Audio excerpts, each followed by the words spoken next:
아내분들, 남편에게 큰 거 바라는 거 아니지요? 그냥 내 이야기 듣고 내 마음 좀 이해해주고 내 편도 좀 들어주면 되잖아요.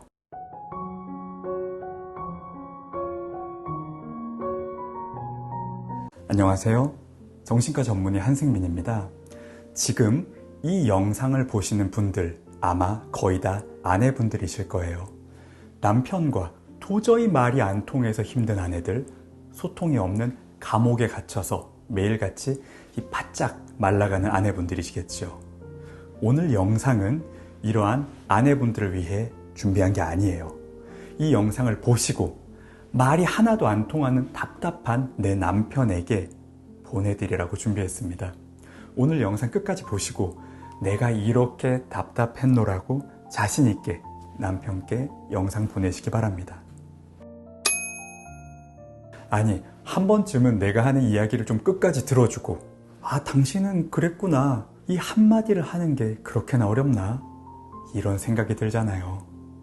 아내분들, 남편에게 큰 거 바라는 거 아니지요?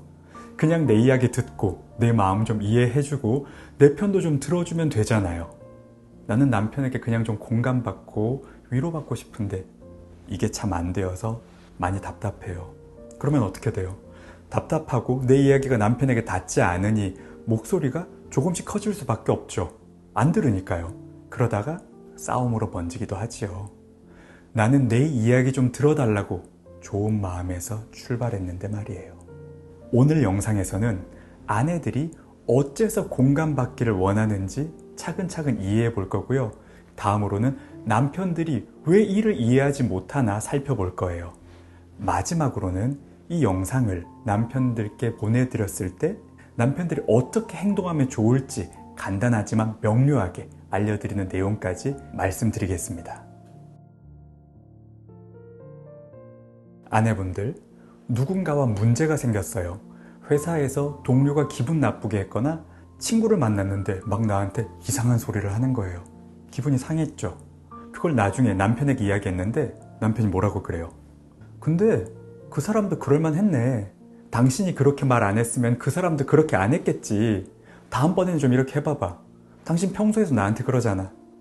아주 막 뒤집어지죠? 아니, 이 사람은 왜 내 편을 안 들고 그놈 편을 드는 거지? 아니, 그냥 이야기 좀 들어주면 안 되나? 내가 속상하다는데 내 편 좀 들어주면 안 되나? 내가 언제 날 지적하고 이걸 해결해 달라고 했나? 이런 생각이 막 든단 말이에요. 남편분들이 아셔야 할 것은 아내들이 원하는 것은 문제 해결이 아니에요. 속상한 마음을 가만히 들어주고 내가 얼마나 속상했는지 이해해주고 내 속상함에 공감해주기를 원하는 거예요. 그러면 문제가 해결되느냐? 네, 해결돼요. 여기에서 문제는 내게 함부로 대한 그 사람이 아니라 내가 속상했다, 이거란 말이에요. 아내가 속상했다. 아내는 위로가 필요하고 공감이 필요하지요.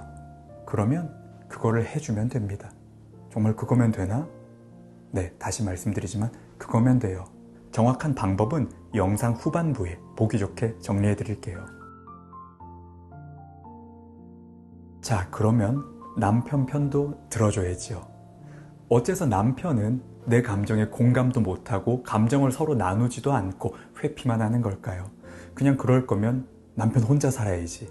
저렇게 대화도 안 하고 있을 거면 혼자 살던가.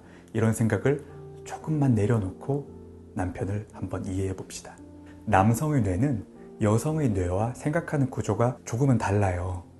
인류가 이 사냥을 안 해도 마트에서 먹을 거를 사고 포식자를 피해서 이동생활을 안 하고 아파트에서 살게 된 것은 아주 최근의 일이지요. 그 전에 남성은 어떤 사냥감을 사냥해서 가족을 먹일지, 포식자를 어떻게 피해서 가족을 지킬지, 언제 이동해서 우기와 건기를 피해서 가족이 힘들지 않게 할지를 끊임없이 생각했었지요. 그런 이성적인 분석과 문제 해결을 못했던 수컷은 오랜 진화 과정에서 죄다 굶어 죽었거나 얼어 죽었을 거예요.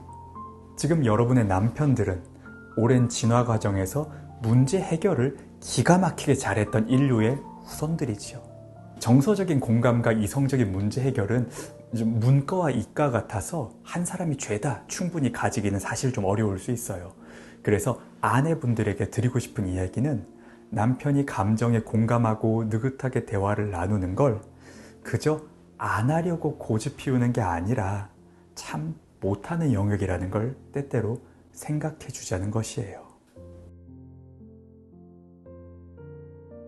아내들이 이런 영상을 보시면서 자주 떠올리시는 생각이 아니, 정작 영상을 봐야 할 남편은 안 보고 왜 맨날 나만 이런 걸 찾아보고 있을까? 이런 거잖아요. 그래서 오늘은 혼자 보지 마시고 요점을 정리를 해뒀으니 남편에게 보여드리세요. 지금부터는 남편분들에게 이야기를 드릴게요. 저는 남편분들 입장을 실은 많이 이해를 해요. 대화를 안 하고 싶어서 안 하는 게 아니고 공감하기 싫어서 피하는 게 아니잖아요. 그냥 하던 대로 하고 잘한다고 하는데 맨날 못한다는 소리만 들으니 답답하잖아요. 그래서 아내와 감정을 나누고 대화를 나누면서 가까워지는 팁을 알려드릴게요. 첫 번째는요, 아내가 이야기를 할 때면 하던 일을 멈추고 아내의 눈을 바라보고 이야기를 경청해 보세요. TV를 보면서 이야기를 듣거나 옷 갈아입고 걸어 다니면서 내가 하던 일을 그냥 하면서 아내 이야기를 듣지 마세요. 시선이 가는 곳에 우리의 관심이 있다는 것을 기억하세요. 아내의 눈을 쳐다보면 아내의 말이 이전보다 훨씬 깊게 들릴 거예요. 두 번째는요, 아내가 속상하고 힘들었다는 이야기를 하면 그런 일이 있었어. 많이 힘들었겠다. 이 말을 맨 처음에 해주세요. 근데 그게 누구야? 넌 그래서 어떻게 했는데? 이게 먼저가 아니에요. 중요하니까 다시 한번 이야기해 볼게요. 그런 일이 있었어. 많이 힘들었겠다. 아내가 힘들다는 이야기를 아무에게나 하는 게 아니에요.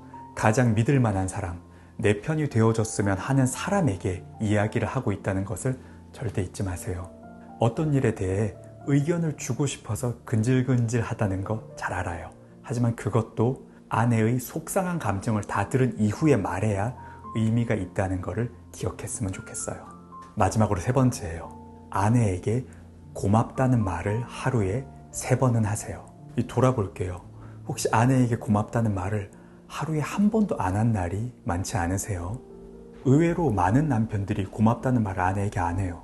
카페에서 커피를 건네받을 때도 감사합니다 말을 하고, 다른 사람이 엘리베이터를 잡아줘도 고맙다고 말을 잘만 하는데 몇 년째 밥도 차려주고 아이들도 키워주고 돈도 벌어다주고 내 고집도 받아주는 아내한테 고맙다는 말이 안 나오는 게 실은 참 이상한 일이에요. 우리는 익숙한 것의 고마움을 실은 잘 못 느끼지요. 물이나 공기처럼 당연한 것은 언제나 거기 있을 것 같은 그런 것에는 고맙다고 잘 못 느껴요. 근데 아내가 옆에 있는 것, 나와 함께 한 집에서 살아간다는 것, 이건 절대 당연한 게 아니에요. 이것이야말로 우리 삶에서 가장 고맙고 소중한 일이에요. 그런 아내에게 같이 있어줘서 같이 밥을 먹어서 함께 잠들 수 있어서 고맙다는 이야기를 적어도 하루에 3번은 해보세요. 오늘은 남편과 소통이 어려워서 답답한 아내분들을 위해 영상을 준비해봤습니다. 영상을 아내가 본다고 남편이 변하는 것은 아니잖아요. 그래서 오늘은 남편분들에게 전달할 내용도 말씀을 드려놨으니 꼭 남편분들께 영상 공유해주세요. 그리고 이후에 남편분들을 위해서 좀 더 남편분들을 공감해 볼 수 있는 영상도 준비할 테니 궁금하신 것들이나 더 이야기하고 싶으신 주제들은 댓글로 남겨주세요. 제가 읽어보고 궁금증을 함께 해결해 드리겠습니다. 마지막으로 오늘 영상 보신 분들에게 제가 숙제를 내드릴게요. 아내분들은 남편에게, 또 남편들은 아내에게 오늘 고맙다는 이야기를 꼭 하고 주무세요. 아무 이유나 붙여도 좋아요. 나랑 사느라 애써줘서 고맙다는 이야기도 좋아요. 잊지 말고 꼭 고맙다고 이야기하고 오늘 하루를 마무리하셨으면 좋겠습니다. 감사합니다.